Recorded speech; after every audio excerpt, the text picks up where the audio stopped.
আজকে আমরা দেখেছি যে নির্বাচন কমিশনের সামনে জামায়াত সহ ইসলামী দলগুলো সমাবেশ করেছে। আমরা কখনো দেখিনি নির্বাচন কমিশন এলাকায় কোনো সমাবেশ। তাদের দাবি ছিল যে আসলে নভেম্বরেই গণভোট দিতে হবে, এর কোনো ব্যত্যয় হওয়া যাবে না। আমি সে জায়গাটা আসতেছি, তার আগে একটু কথা বলে নেই। আমরা বারবার একটা জিনিস ভুল করতেছি। আজিজ ভাই যেমন বলে এই সরকার সাংবিধানিক সরকার, এই সরকার এই সংবিধানের ভিতরে ঢুকতে পারতেছে না রে ভাই।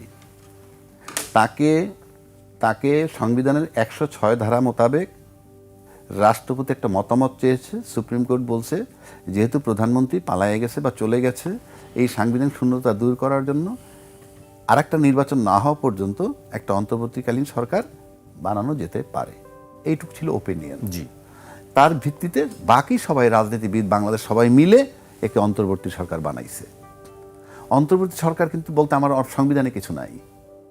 সংবিধানে আছে শুধু নির্বাচিত প্রধানমন্ত্রী, তত্ত্বাবধায়ক সরকার এখন নাই।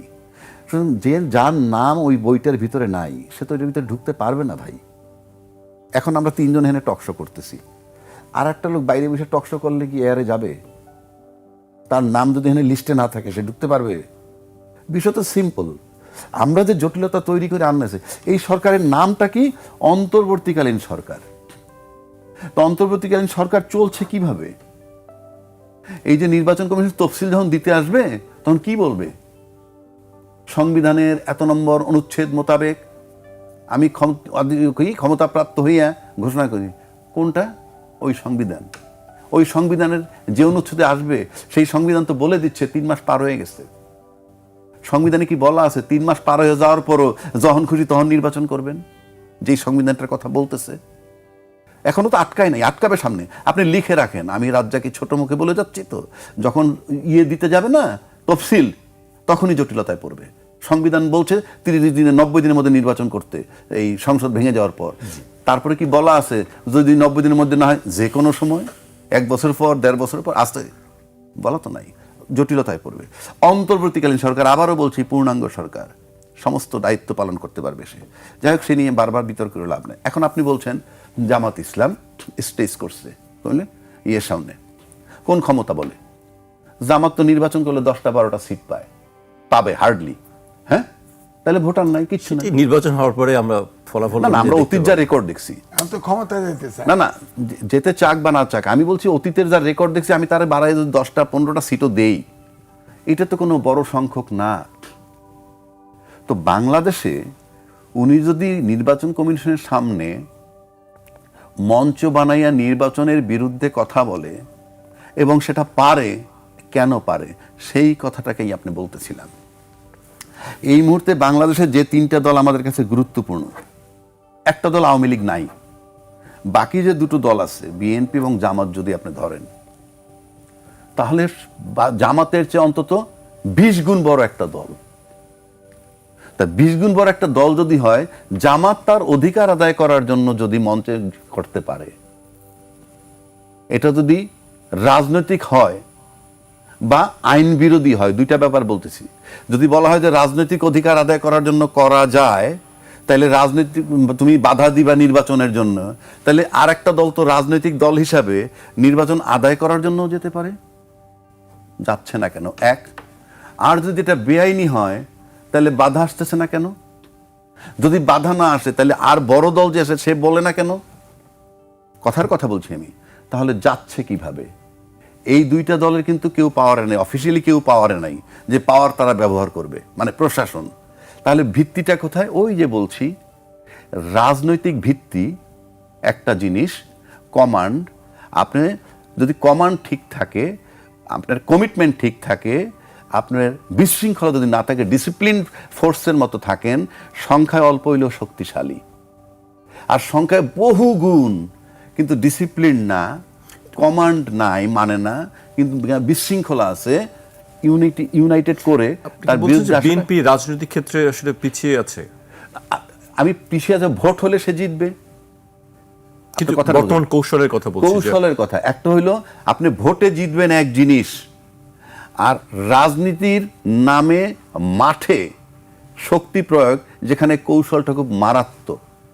এই যে বারবার বলা হচ্ছে যে তারা ছাত্রলীগের সাথে নাকি মিশে ছিল, আমি কথার কথা বলছি, মিশে ছিল সেটা কি? কৌশল। সেটা বোঝার পরেও কিন্তু কোনো ফার্দার স্টেপ হচ্ছে না।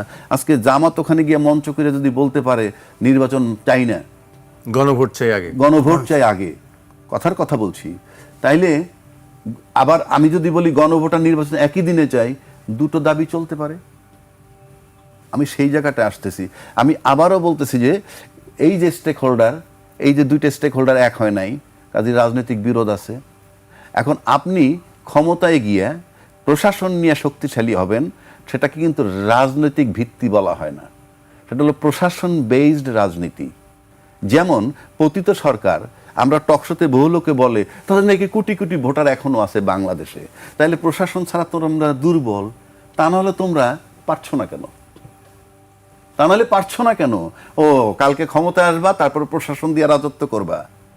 এই যদি ভিউ থাকে, আপনি সামনের রাজনীতিতে আগানো কঠিন, কারণ জনগণ সচেতন।